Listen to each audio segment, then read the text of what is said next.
주님, 그 은혜의 말씀이 우리 심령 가운데 교훈으로 내려지기를 간절히 기도합니다. 특별히 예수님께서 행하신 일들이 어떤 의미가 있는지, 그 의미가 지금 이 시대를 사는 우리들에게 어떻게 다가오는지 성령님께서 친히 말씀하여 주시옵시고, 듣는 중에 발견된 우리 내면의 문제들이 있다면 고쳐지게 하시고 주님 앞에 온전히 세워질 수 있는 그런 은혜를 누리게 하옵소서. 함께 하심을 믿고 감사드리며 예수님의 이름으로 기도합니다. 아멘. 네, 오늘 오전에 이어서 계속 마가복음 5장을 보게 됩니다. 절실한 자를 위한 복음이라는 제목을 잡아봤고요. 아마도 마가복음의 그 행적을 이렇게 따라가는 그 길 가운데 복음이라는 단어를 자꾸 이렇게 말씀드리게 됩니다.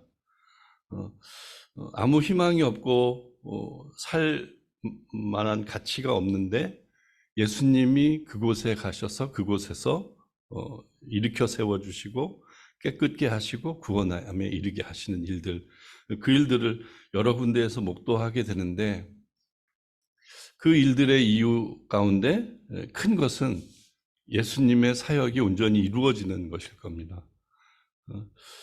그것이 복음이 이루어지는 형세일 것이고요.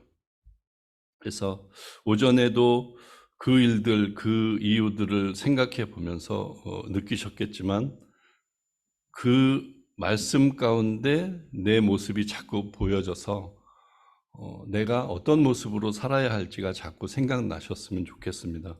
그래서 오늘도 그 무덤 사이에서 소리 지르면서 정말 힘들게 살고 있는 그 사람, 그 한 사람, 물론 다른 복음서에서는 뭐 2명이다 이런 표현도 있긴 하지만 여기서는 이 주인공이 정말 예수님을 만남으로 해서 변화된 삶, 그리고 좀 전에 그 광풍에 그 소용돌이 가운데 뚫고 간 곳이 사실 여기이고 이곳에서 특별한 사역이 준비되어 있었기 때문에 그곳을 가셔야 하는 이유가 분명히 있으셨을 겁니다. 그것들, 그 모습은 그대로 지금 우리들을 향해 오신 성육신한 예수님의 모습이 계속 보여져야 하는 거죠. 이 땅에서 우리를 잡아주시고 구원해 주신 그 모습이 자꾸 보여야 되는 것입니다. 그것이 복음이란 말로 자꾸 연결이 되기를 바랍니다. 그래서 오늘도 한 절 한 절 보면서 조금 더 깊이 묵상할 수 있는 시간이 되면 좋겠습니다.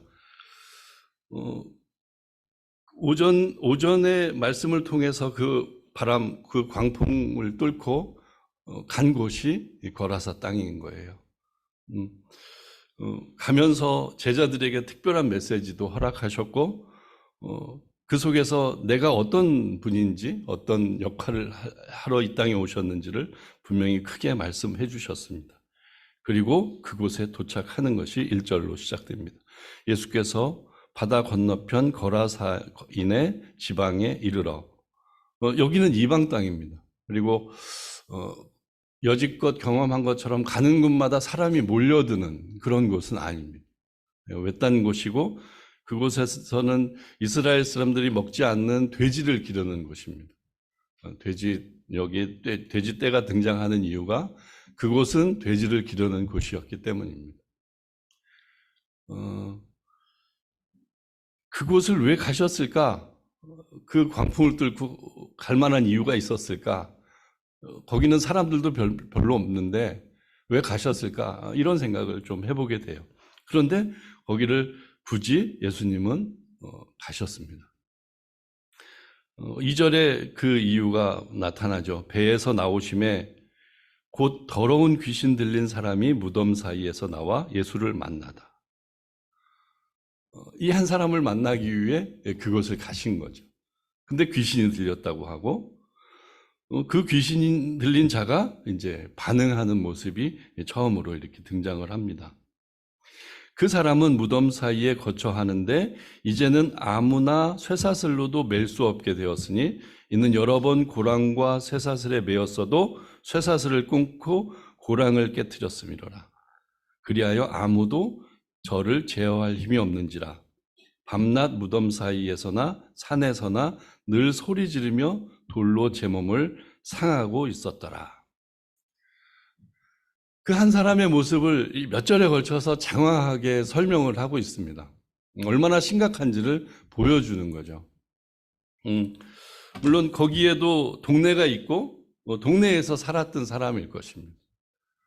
아마 이방 땅이긴 하지만 이방인들이 주로 살고 있었을 테고, 근데 거기에 예수님께서 지켜보시는, 관심 가지시는 영혼이 있었던 것이고, 근데 그 영혼은 그 공동체에서도 문제가 되어서 쫓겨나가지고 무덤 사이에 살 수밖에 없는, 그리고 여기 이제 쇠고랑으로 찼다. 얼마나 험악했으면 아예 꼼짝 못하도록 쇠고랑으로 묶어놓기도 했고, 막 이런 격한 모습들이 사실은 사람들에게서 함께할 수 없는, 사람들과 함께할 수 없는 그런 조건들을 다 설명하고 있기도 합니다. 근데 아무리 채워도 여러 귀신이 들렸는지 힘이 센지 엄청난 괴력으로 그것을 끊고 또 계속 요동치는 그런 삶을 계속 살고 있었다고 하고요. 그리고 늘 소리 지르며 돌로 제 몸을 상하게 하고, 그러니까 정신병에도 굉장히 큰 정신병에 있는 것 같고, 그 증상도 제일 좀 심각한 상태에 이런 것이 분명합니다. 그 사람을 예수님께서 찾아가신 거예요. 어떤 의미가 분명히 있을 것 같습니다. 계속 가보죠.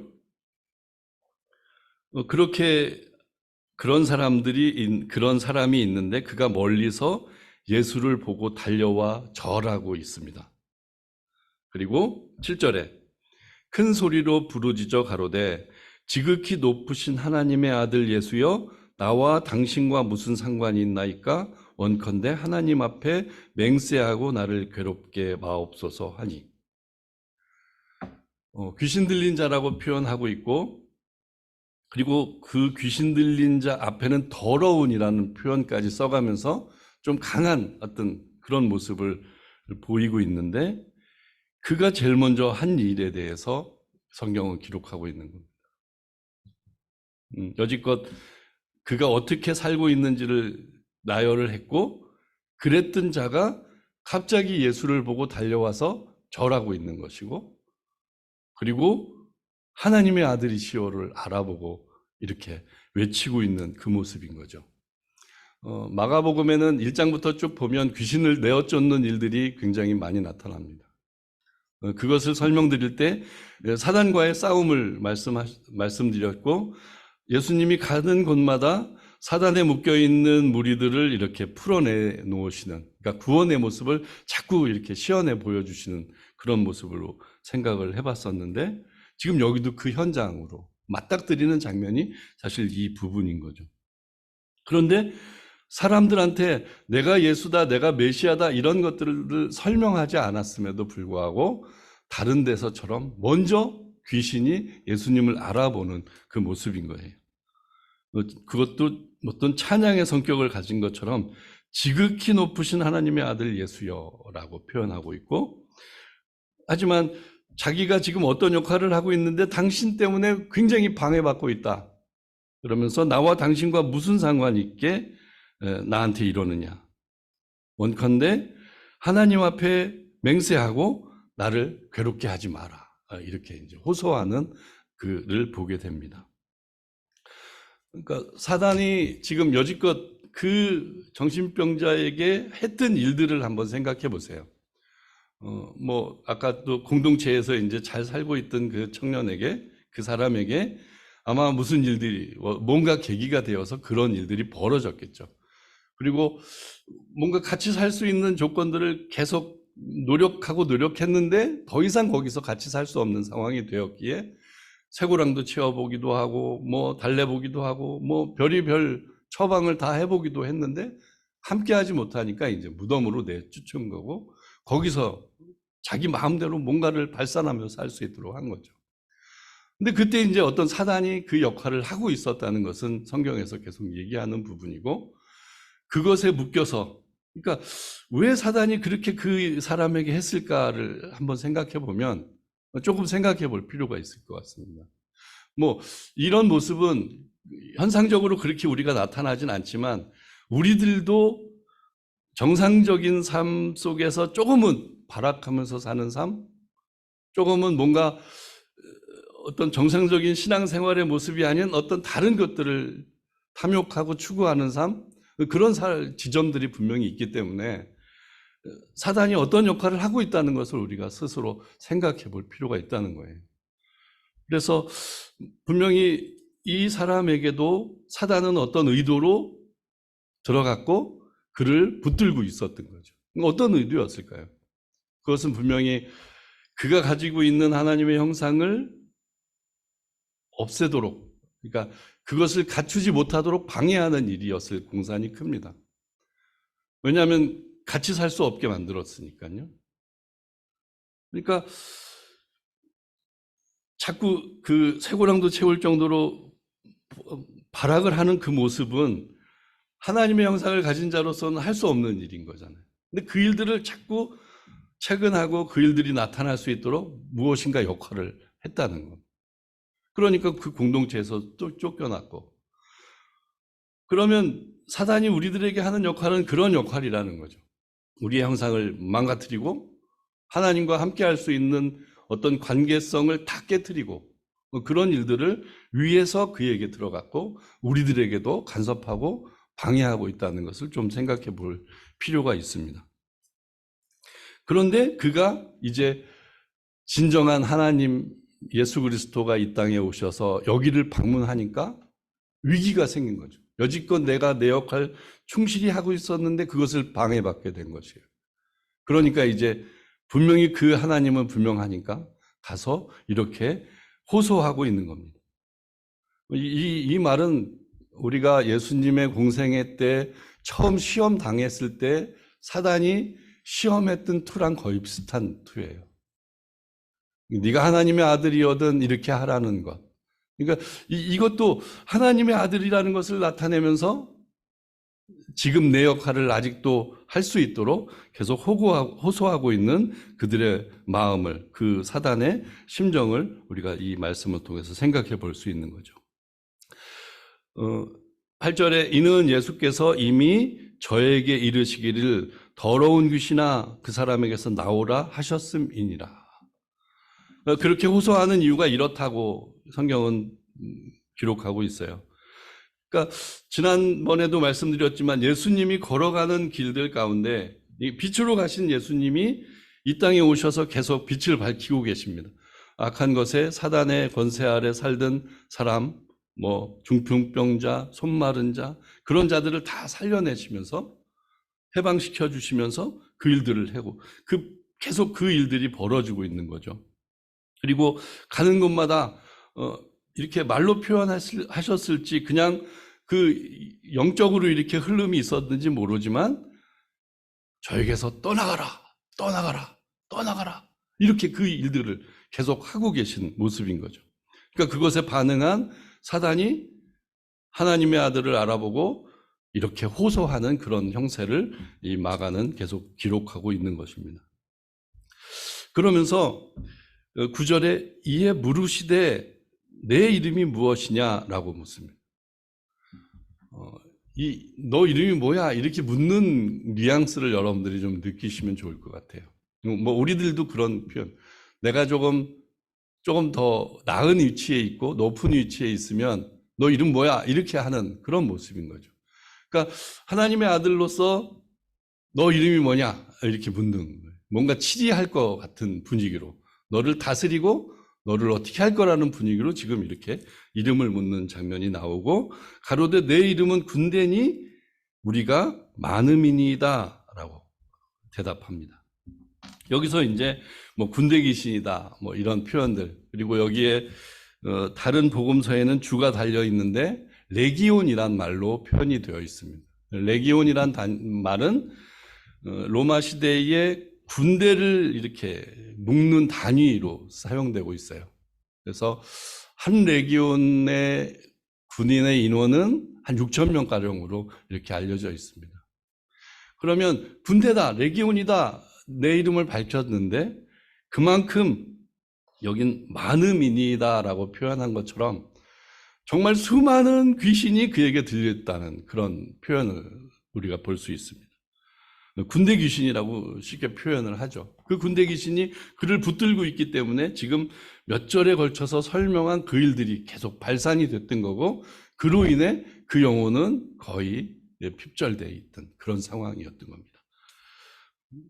그리고 10절에 자기를 이 지방에서 내어 보내지 마시기를 간절히 구하니, 또 여기 지방에서라는 표현이 나와요. 그 지역입니다. 그 지역에서 떠나보내지 말기를 간구하고 있어요. 그러니까 뭐 이것을 통해서 보면 어느 지역을 관장하는 귀신 뭐 이렇게 있는 것 같은 느낌도 있습니다. 하지만 하여튼 지금 여기 이 사람을, 이 영혼을 괴롭히고 있는, 붙들고 있는 그 귀신은 이런 성격을 가진, 군대 귀신의 성격을 가진 그런 것임을 설명하고 있습니다. 그때 11절에 보면 마침 거기 돼지의 큰 떼가 산 곁에서 먹고 있든지라 이에 간구하여 가로되 우리를 돼지에게로 보내어 들어가게 하소서 하니, 이게 그 영혼에서 나와서, 그 붙들림 그 사람에서 나와서 또 어디로 가야 되는 그 역할을 우리가 좀 생각해 볼 수 있는데, 그가 내어 쫓긴다는 의미는, 이게 다른 복음서에는 무저갱이란 단어가 같이 들어가 있어요. 무저갱으로 들어간다는 뜻은 우리가 상식적으로 알고 있듯이 거기에 이제 틀어박혀서 영원히 있어야만 하는 그런 거죠. 이 귀신이 활동을 하다가 이제 요한계시록에 보면 무저갱으로 다 들어가는 그런 형세인데, 내가 거기로 쫓겨간다면 나는 내 역할 못하니까 한번 봐달라, 이런 뜻이기도 하죠. 그러니까 옆에 있던 돼지들에게 나를 집어넣어달라, 뭐 거기로 들어가게 해달라, 이렇게 이제 요구하는 거죠. 간구하여 가로되 우리를 돼지에게로 보내어 들어가게 하소서 하니, 13절에 허락하신대 하십니다. 그러니까 허락하신다는 표현을 쓰고 있어요. 여기는 뭐 욥을 시험할 때 이렇게 얘기했을 때 하나님이 허락하신 것 같은 느낌입니다. 그런데 그게 이제 돼지떼한테 들어가는 거죠. 13절에 더러운 귀신들이 나와서 돼지에게로 들어가니 거의 2,000마리 되는 떼가 바다를 향하여 비탈로 내리다라 바다에서 몰사하거늘, 뭐 그냥 그 한 곳에서 이루어지는 일들이 지금 큰 돼지떼에게까지 영향을 미쳐서 그게 이제 막 바다로 치달아서 바다에 빠져 죽는 그 모습을 연출하고 있어요. 뭐 작게 연출된 이야기가 아닌 거죠. 그냥 엄청난 굉장히 스펙터클한 일들이 그 안에서 벌어지고 있는 것이죠. 몰사학원을, 이게 이제 큰일 난 일입니다. 그래서 14절에 치던 자들이 도망하여 읍내와 촌에 고하니 사람들이 그 어떻게 된 것을 보러 와서, 이들을 한번 생각해 보죠. 지금 여기에서 돼지떼를 치는 사람, 이들은 아마 그 당시에 이 돼지떼는 로마 병사들의 식량으로 납품될 가능성이 제일 큽니다. 거기서 소화가 안 되는, 이스라엘은 아예 돼지를 먹지 않는 민족이기 때문에. 그러면 이 수급에 큰 차질이 생긴 거예요. 2,000마리가 한꺼번에 죽었다는 뜻은 이게 큰일이 났다는 일입니다. 이게 여기에 이제 뭐 하나님의 아들이 와서 이 일을 감당하고 이런 일을 우리가 귀히 여기지만 그 당시에 그 동네 사람들한테는 굉장히 목숨과도 위협이 될 만한 그런 일들이 벌어진 거죠. 그래서 놀래가지고 이렇게 와서 보는 일들이 벌어집니다. 그리고 15절에 예수께 이르러 그 귀신 들렸던 자 곧 군대에 집혔던 자가 옷을 입고 정신이 온전하여 앉은 것을 보고 두려워하더라라고 성경은 기록하고 있습니다. 뭐 이렇게 바다로 치달아서 빠져 죽는 것들을 목격했는지는 모르겠지만 와서 오늘 좀 전까지만 해도 무덤과 무덤 사이를 소리 지르면서 막 쇠고랑을 채워놔도 금방 그걸 풀고 날뛰던 그 사람이 맨정신으로 옷 입고 얌전하게 앉아있는 장면을 목도하게 되는 거죠. 그러면 그 사람들이 어떤 생각으로 이 광경을 바라봤을까를 한번 생각해 보세요. 아마 어느 사람이면, 그 사람을 좀 불쌍히 여겼던 사람이면 이건 큰 멋진 일이 벌어졌다, 이 동네 잔치할 만한 일이 벌어졌다, 기쁜 일이다, 이렇게 여겼을 가능성도 있죠. 그런데 아마 많은 사람들은 지금 그로 인해 손에 끼친 일, 그로 인해 앞으로 벌어질 걱정, 이것에 대한 생각이 더 많았을 거란 생각을 해봅니다. 하여튼 그런 일들이 있어요. 그렇게 그것을 보고 그 사람들이 두려워하는 모습이 15절에 그려져 있고, 16절에 이에 귀신 들렸던 자의 당한 것과 돼지의 일을 본 자들이 저에게 구하매 저희가 예수께 그 지경에서 떠나시기를 간구하더라라고 그 반응을 이렇게 쓰고 있습니다. 아까도 표현했지만 그 사람들의 반응이 어땠을까, 어때야만 했을까, 이런 생각들을 해본 거예요. 근데 지금 그 사람들은 이렇게 반응하는 거죠. 그냥 빨리 떠나라. 이 일을 벌이게 한 당신 왠지 두렵다, 무섭다, 떠나라, 이런 표현이 될 수도 있고요. 그리고 앞으로 벌어질 일들, 이거 감당하기 어려운데 빨리 떠나라, 이런 표현이 될 수도 있고요. 하여튼 그런 반응들을 보게 됩니다. 근데 이거를 이제 저울질을 좀 해봤으면 좋겠어요. 예수님의 입장에서 한 영혼은 99마리를 다 버리고 한 마리를 찾으러 갔던 그 심정으로 지금 그 영혼을 위해서 그 풍랑을 해치고 여기를 와서 이 일들을 감당한 거잖아요. 근데 그 일로 인해서 그 동네는 완전히 큰일이 난 거예요. 그러니까 뭐 돈으로 환산하면 뭐 얼마가 될까요? 현재로 환산하면 한 마리 돼지값이 얼마인지 알 수 없으니까 하여튼 어마어마한 재산일 거라는 거죠. 재산의 피해를 가져온 거죠. 근데 복음을 갖고 이렇게 온 그 자체, 그 가치와 또 이 세상의 형편, 그 뭐 이방 땅이니까 뭐 유대인들의 어떤 사고방식은 좀 이렇게 좌시된 어떤 그런 삶을 살던 사람들 속에 그 비춰진 모습, 뭐 한 사람 살리자고 이 일들이 이렇게 벌어져, 이거는 그들에게 정말 감당하기 어려운 일들이었을 겁니다. 그런 비교를 한번 여러분들도 한번 해보시길 바랍니다. 그리고 그 지경을 떠나가기를 간구하는 모습, 그걸 생각해 보십시오. 만약에 어느 뭐 신앙의 가치를 알고 있는 사람이면 그분이 오셨다는 이유, 그분이 그렇게 그 사람을 고쳤다는 이유 하나만이라도 굉장히 그 동네를 살릴 만한 그 일들인 거잖아요. 그 의식을 가진 사람이 몇 명이나 있었을까 또 생각해 봐요. 떠나가기를 간구할 게 아니라 그 기준과 가치를 우리들에게도 좀 알려주십시오. 그렇게 할 수 있는 사람이 과연 몇 명이 있었을까? 이 대목도 한번 고민해 봤으면 좋겠습니다. 왜냐하면 우리들의 삶의 방식 속에서도 사실 그런 모습이 많이 나타나는 거죠. 복음의 가치, 복음의 능력을 우리는 계속 생각해 보는데 복음의 능력을 지키는 것과 내가 손해보는 것에 대한 저울질을 우리는 얼마나 많이 하고 있습니까? 그런 기준들을 여기서 좀 생각해 보았으면 좋겠어요. 어떤 것이 귀하냐? 어떤 것이 우리를 생명을 살리냐? 이것에 대해서요. 그렇게 이제 되어져 갑니다. 18절에 예수께서 배에 오르실 때에 귀신 들렸던 사람이 함께 있기를 간구하였으나, 이제 볼일을 보시고 뭐 여기가 손해를 끼쳤던 뭐든 난 한 영혼 살렸다. 그리고 이제 떠나시는 거죠. 떠나실 때 그 고침을 받은 자, 그가 와서 함께 있기를 간구합니다. 그걸 좀 생각해 보고 싶어요. 이 사람의 마음.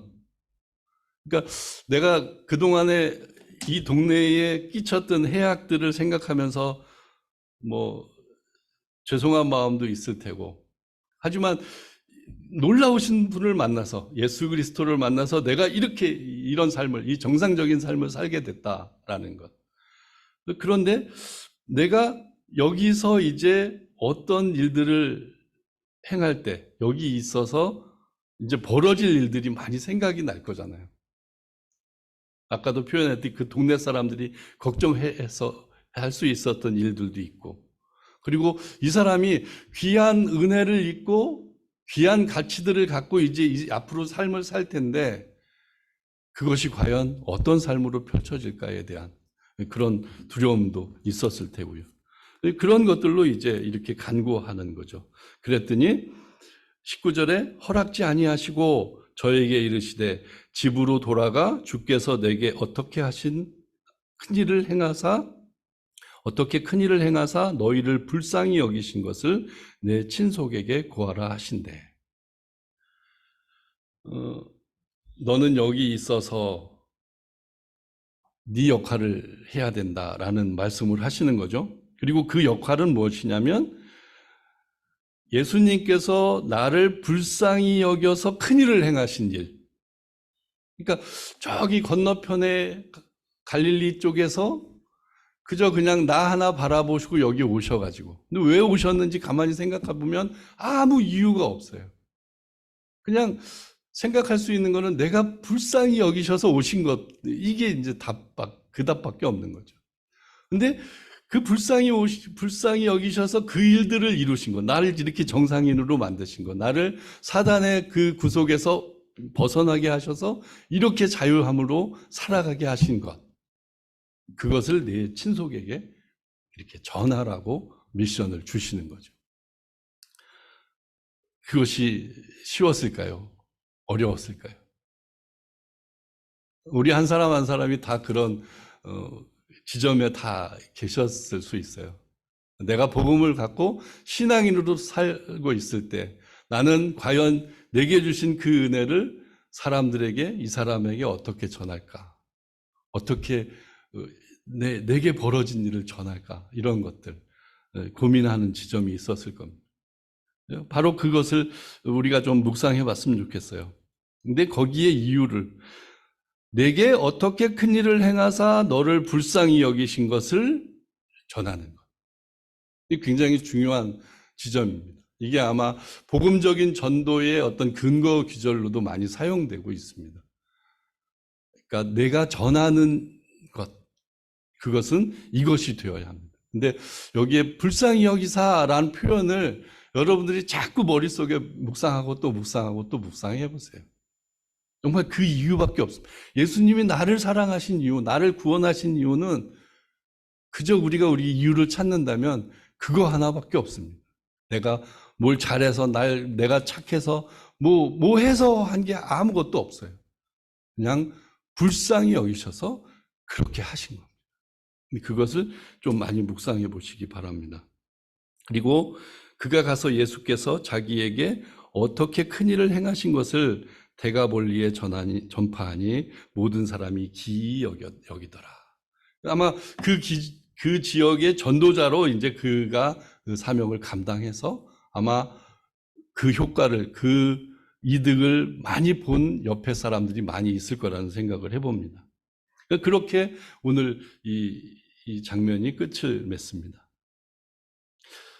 아까 이제 복음으로 시작을 했으니까 복음으로 이 땅에 오셔서 계속 우리의 생명을 살리시는 모습을 우리는 말씀을 통해서 보고 있고, 또 그것을 보면서 자꾸 우리들이 이렇게 복음으로 맞닥뜨려서 복음으로 구원된 그런 모습을 묵상해 가고 있습니다. 아까 결론적으로 말씀드렸지만 불쌍히 여기셔서 그 일을 행하신 일을 이제 그곳에 남겨놓고 그곳에서 행하기를 원하신 예수님의 마음을, 복음은 그렇게 우리들에게 왔고 그 복음은 그렇게 옆으로 전해지고 있다는 것을 여러분들이 꼭 염두해 주시기 바랍니다. 그리고 여기 이제 제가 제목을 절실한 자를 위한 복음이라는 표현을 썼는데, 그러니까 절실하다는 표현은 남에게 보여주기 위한 절실함이기보다는 내 삶의 형편에서 내가 내 자신 스스로를 생각할 때 아무 방편이 없는 그 절실함입니다. 그러니까 막 지푸라기라도 짚을 심정까지 이르러서 갖게 되는 그 절실함입니다. 그 영혼이 그랬을 것이고 우리들의 지금 삶 속에서 우리가 곤고하거나 절망할 때 느끼는 그런 마음인 거죠. 이 절실함은 이 시대에도 있었고 지금 이 시대에도 우리들의 삶 가운데 나타납니다. 오늘 뭐 더 살펴보진 않지만 21절에 야이로의 딸과 그 예수님의 옷을 만진 여인도 다 여기에 준한 일들이에요. 복음이 어떻게 전해지는지, 그 복음은 어떻게 역사하여 그 일들을 이루어가는지, 그것을 자꾸 우리들에게 보여주고 있습니다. 몇 절만 보면 야이로 회당장의 딸이, 아마 이 회당장의 이런 믿음을 갖게 된 것은 아마 1장부터 4장까지의 여러 가지 일들 가운데 영향을 받은 일이겠죠. 그 영향을 받은 자가 이제 내 아이가 죽은 것을, 아픈 것을 고침받기 위해서 이렇게 구원하게 해달라고 이렇게 요청하는 데부터 이 말씀이 시작되는데, 근데 그 집을 가게 됩니다. 그 집을 가는 중에 이제 사람은 많이 모이고 아마 행로가 그렇게 녹록지는 않았을 거예요. 가다가 멈추고 그랬을 겁니다. 아마 야이로는 지금 한시라도 빨리 가서 손을 얹어 빨리 낫게 하시면 너무 좋을 텐데 가는 일들이 힘들었던 거죠. 근데 그 와중에 혈루근원을 가진 여인이 이곳에 온 거예요. 혈루근원을 가진 여인은 아마 이런 사람들이 모인 곳에 가면 율법을 어기는 일입니다. 그러나 간절함으로 절실함으로 여기까지 왔어요. 그리고 옷이라도 만지면 내 병이 나을 것 같고 이런 믿음을 갖고 여기까지 온 거죠.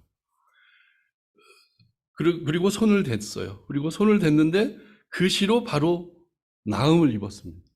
근데 그 능력이 빠져나간 것을 아신 예수님께서 다시 보려고 이렇게 그 일행을 멈추고 이렇게 보는 일들이 벌어진 거죠.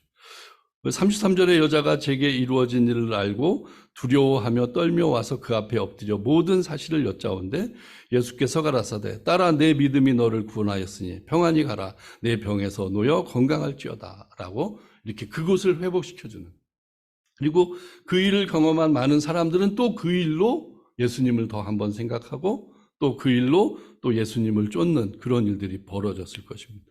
그리고 야이로의 딸이 이제 가는 중에 죽은 거죠. 근데 죽었는데도 가시고 두려워 말라 믿기만 하라 하시면서 그 일들을 벌이시는 장면 나오고요. 39절에 들어가 저희에게 이르시되 너희가 어찌하여 환호하며 우느냐 이 아이가 죽은 것이 아니라 잔다 하시기. 그러니까 사람들의 반응이 또 적나라하게 비웃고 그런 반응이 나오죠. 그리고 41절에 그 아이의 손을 잡고 가라사대 달리다곰 하시니 번역하면 곧 소녀야 내가 내게 말하노니 일어나라 하심이라. 그 아이를 살리시는 장면, 부활을 이렇게 예표하고 부활을 알려주시는 그런 장면이 계속 이어집니다.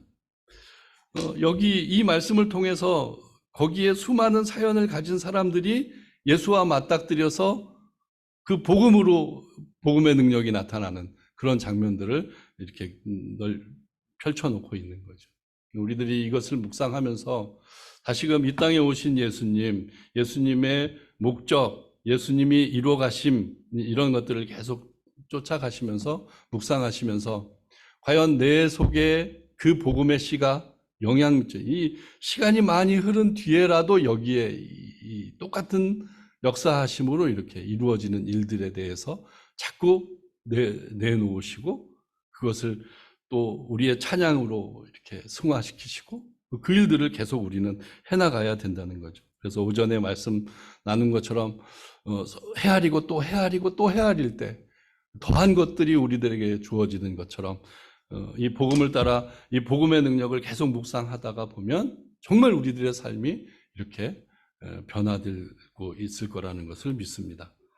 그리고 다시 한번 강조드릴 때 내게 이루어진 일들을 표현할 때 내게 어떻게 큰 일을 행하사 너를 불쌍히 여기신 것을 내 친속에게 고하라 하신 그 말씀처럼 정말 그렇게 오신 예수님, 그리고 나한테 일하신 예수님, 그런 예수님을 우리의 삶 가운데 열심히 전하는 저와 여러분들이 되시기를 주님의 이름으로 부탁드립니다. 기도하겠습니다. 하나님 감사합니다. 오늘도 마가복음을 통해 복음의 능력을 살펴보았습니다. 예수님이 그곳에 가신 이유, 한 영혼을 살리시기 위해서, 그곳에 정말 찾기 위한 그 한 영혼이라도 99마리의 양을 다 버려두고 한 마리의 양을 찾고 그렇게 기뻐하신 예수님의 심정으로 이곳에 가셨고 그곳에서 그 일들을 벌이신 것을 보았습니다. 그것은 그대로 우리 한 영혼 한 영혼 찾으신 예수님의 행로이고 복음의 능력입니다. 그것을 밝히 보게 하시고 그로 인해 우리의 삶이 변화되게 하옵소서. 그렇게 불쌍히 여겨서 내게 큰일을 이루셨다면 우리가 지금 이렇게 고민하고 절망하고 좌절할 필요가 없습니다. 우리와 함께 하심을 믿고 우리에게 주어진 여러 사명들을 잘 감당할 수밖에 없습니다. 그 일을 잘 감당할 수 있도록 인도하여 주시옵소서. 늘 우리와 함께 하심을 믿고 감사드리며 예수님의 이름으로 기도합니다. 아멘.